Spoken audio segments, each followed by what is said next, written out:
श्री कृष्ण प्यारे मुरलिया वाले राधा जी से डर के रहते हैं, प्यार उनसे करते हैं।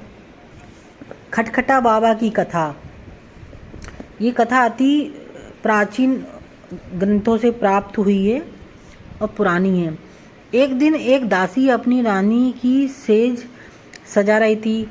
दासी ने सोचा क्यों ना मैं भी इस बिस्तर पर सोकर देखूं। गर्मी के दिन थे। नदी के किनारे से महल में ठंडी हवा आ रही थी। दासी थकी हुई जैसे ही उस सेज पर लेटी, उस बेचारी दासी को तुरंत ही नींद आ गई। कुछ देर में रानी आई तो अपनी सेज पर दासी को सोते हुए देखकर रानी क्रोधावेश में आकर जोर की आवाज़ से दासी को जगाया तो दासी रानी को देखकर थर-थर काँपने लग गई। सजा के तौर पर रानी ने दासी को कोड़े लगाने शुरू कर दिए। 2-4 कोड़े लगते ही दासी दर्द पीड़ा कष्ट से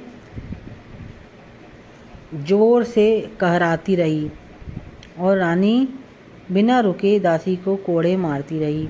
उसी समय दासी जोर जोर से हंसने लगी। दासी को इस प्रकार हंसते हुए देखकर रानी ने आश्चर्य से पूछा, दासी तुम हंस क्यों रही हो? तब दासी ने कहा, रानी जी गलती माफ़ हो, पर इस बार पर हंसी आ गई कि मैं थोड़ी देर के लिए इस पलंग पर सोई तो मुझ पर इतने बेभाव से कोड़े पड़ रहे हैं। जो इस बिस्तर पर रोज़ सोता उसकी क्या हालत होगी।